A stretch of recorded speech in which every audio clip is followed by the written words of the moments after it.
Just a quick reminder that there is now an ad-free version of the CyberWire podcast. You can find out more about it at patreon.com/thecyberwire. Google Groups shouldn't be sent for oversharing, hundreds of enterprises are learning. Wells Fargo works to repair from botched e-discovery. Energetic Bear may be back with some cunning phishbait. Pravda says Russians feel strange new respect in cyberspace. The CopyKittens appear to be Persian cats. Another Ethereum ICO is pilfered, but contrary to expectations, the White Hat Group looks like a genuine group of white hats. And some notes from Vegas.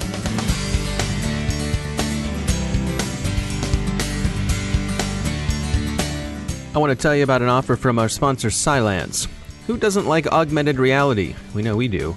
So if you're going to be in Las Vegas for Black Hat this month, why not forget about the stage magic and stop by booth 716 for some magic you can actually learn from. Cylance will let you experience augmented reality and see how you can learn from the anatomy of a cyber attack. You'll gain real insight into how modern cyber attacks originate, how they work, and how they can be prevented before they cause harm to your environment. It's all there for you at booth 716. Visit the events section of Cylance.com in cyberspace for more on augmented reality and what it can do for security. And more importantly, in physical space at Black Hat, get on over to booth 716 and check it out for yourself. And we thank Cylance for sponsoring our show.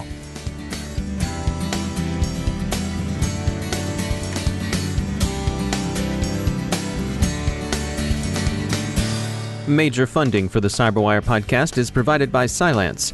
I'm Dave Bittner in Baltimore with your CyberWire summary for Tuesday, July 25th, 2017. We've been hearing a fair amount about inadvertently exposed data. In several cases of misconfigured Amazon Web Services S3 buckets, businesses and government organizations have seen some sensitive data made accessible to casual web surfers. And of course, this is a user issue. AWS users need to devote proper attention to their access control lists. And not only AWS users, but now Google Groups users as well. Security firm Redlock has announced that it's found hundreds of cases in which enterprises have left their information out for inspection. The problem seems to arise from users' casual choice to make their Google Groups public on the internet. Again, this is a user issue, so if you're a devotee of sharing via Google Groups, make sure you're not oversharing. Wells Fargo, whose outside counsel released information on about 50,000 high-value customers in the course of an e-discovery snafu, is now receiving the attentions of FINRA, the Financial Industry Regulatory Authority. That outside counsel said they relied on a vendor to prepare the CDs on which the required documents were provided, which would make this, we suppose, a case of fourth-party risk. At any rate, Wells Fargo itself has petitioned the courts to order the return of the data. We take the security and privacy of our customers' information very seriously, Wells Fargo said in a public statement. Our goals are to ensure the data is not disseminated, that it is rapidly returned, and that we ensure the discovery process going forward in the cases is working as it should. Security company cyber&nbsp reports that it's found a new campaign that appears to be prospecting energy utilities. They're not sure who's behind it, but they think they see signs that it may be Energetic Bear again. This campaign installs credential harvesting malware by an email attachment, specifically a Word document that purports to be an innocent resume, the kind of thing HR and recruiting offices open all the time. Neither the document nor the email that carries it has malware embedded in it. Instead, the document contains a template reference which, upon loading, connects via server message block to an attack server, after which it downloads a Word template that does carry malicious payloads. The electrical utilities being prospected appear so far to be largely American, but the campaign is likely to have more widespread effects. Energetic Bear, like NotPetya, is thought to be the work of Russian intelligence services. Pravda offers some perhaps uncharacteristic candor about what's up. At last, they say, citing a poll of Russian attitudes, the foreigners have to respect us. A spokesman for President Putin tells the information outlet that Russia is a war elephant in cyberspace and now needs to begin making its hardware as good as its software. Clear Sky and Trend Micro yesterday released the results of their research into CopyKittens, which they characterize as a cyber espionage group operating from and on behalf of Iran. The CopyKittens have been operating since 2013 at least. Their interests are consistent with nation-state strategic intelligence objectives, legislative bodies, foreign and defense ministries, the defense and aerospace industry, academic research institutions, and so on. The nations principally targeted include Israel, Saudi Arabia, Turkey, the United States, Jordan, and Germany. Some recent high-profile victims have been Germany's Bundestag and the Jerusalem Post. The group uses DNS for both command and control communications and data exfiltration. Clear Sky and Trend Micro call CopyKitten's latest campaign Wilted Tulip. If you're in the U.S., you're surely familiar with your FICO score, the number that credit agencies provide to give lenders a sense of your credit worthiness. Well, the folks at FICO are now aiming their ratings analytics at cybersecurity. Doug Clare is Vice President of Cybersecurity Solutions at FICO. We got into it as a result of a conversation that FICO had with our breach insurer. Our insurer came out for the usual questions about our business, how it's going, what we do, what our practices are. You know, there was a rhetorical question that was asked, which was, wouldn't it be great if there were a FICO score for cyber insurance, right, for cyber risk? We kind of scratched our heads and thought about that a little bit. And the more we thought about it, the more we came to realize that it was probably a tractable problem from an analytics perspective. There are behaviors and conditions that are measurable that you can empirically correlate to breach events. It is certainly a very interesting space, right, from an analytics perspective, but it is, much like a FICO score or other things that you can tackle with analytics and artificial intelligence and machine learning. It's a tractable problem, and it's one that I'm sure we're going to improve upon over time, but it's one that analytics can be applied to effectively. Is this something that you apply from the outside, or does a business invite you to take a look at them? We're able to just look at it from the outside and make a determination. And we can obviously offer that to the businesses if they're interested. There's really kind of three use cases for this, right? One is for enterprise self-assessment. So if you're a CISO or a CEO or a board member and you want to understand what the risk level is for your organization and what some of the primary factors of risk are, that's a use case we can support. We can also support the ability for third parties to make that assessment. Now, in that case, we're very careful about what we share, right? We don't share a lot, but we can tell you what the score is of a third-party organization. If they're a vendor of yours, part of your supply chain, or if you're an insurance underwriter, right, and you're looking to bind breach insurance coverage for an organization, we're able through the score to convey relative risk level to you for that purpose. And so just like, again, going back to my consumer score, if I have a problem or something that I disagree with, can I come to you and say, hey, I don't think this is accurate and here's why?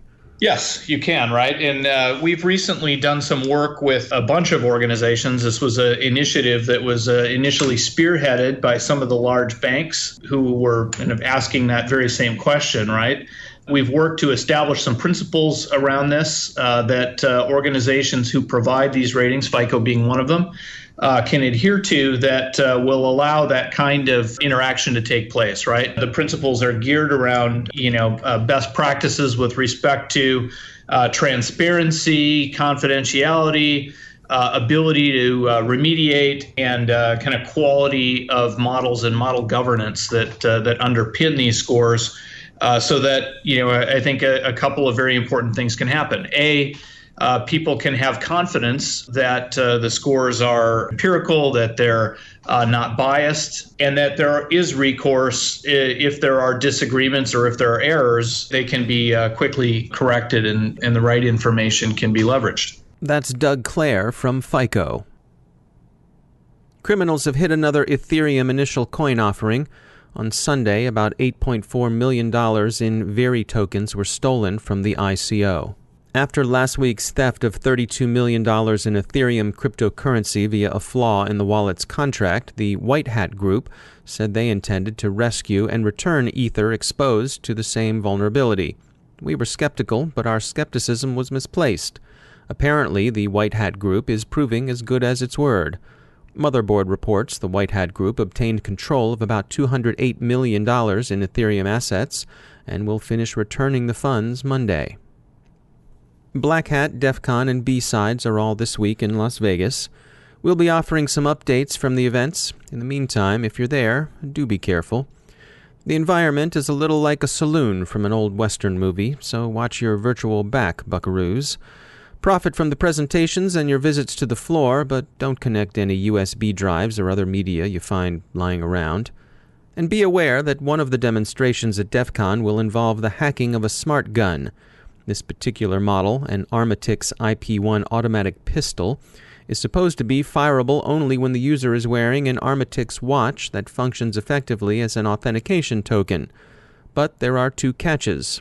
First, the researcher, who goes by the nom-de-hack Plore, has demonstrated that it's possible to block the pistol from being fired even if the authorized user is wearing the watch and holding the weapon. Signals can be interfered with. And second, Plore has shown that you can override the safety by putting a couple of dime store magnets alongside the barrel. They'll move the electromagnetic servos that were holding the weapon on safe, and the firing pin is free to use. Magnets.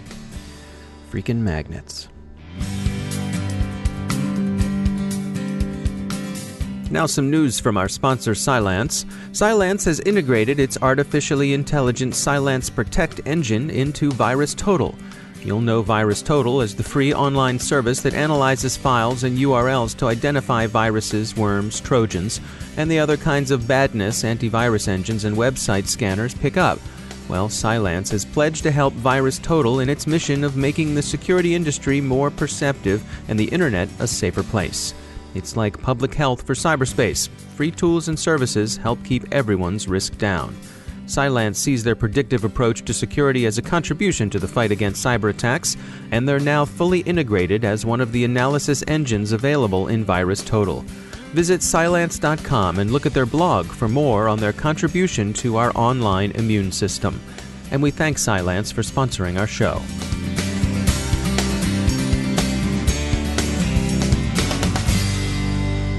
And I'm pleased to be joined once again by Emily Wilson. She's the Director of Analysis at Terbium Labs.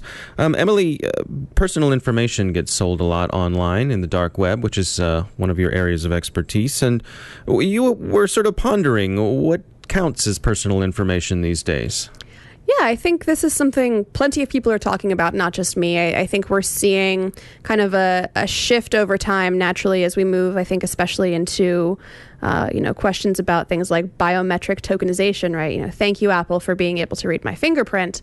I was thinking about this as a result of some of the recent point of sale breaches from some different retailers or food service locations. Arby's and Chipotle come to mind. They have these point of sale breaches, information is lost, but they put out press releases and they frame it as, hey, don't worry, no personal information was compromised. Okay, I buy that to a certain extent. These are not health records. This is a skimmer, so you're probably not going to get, full cardholder information off of it. But what makes personal information?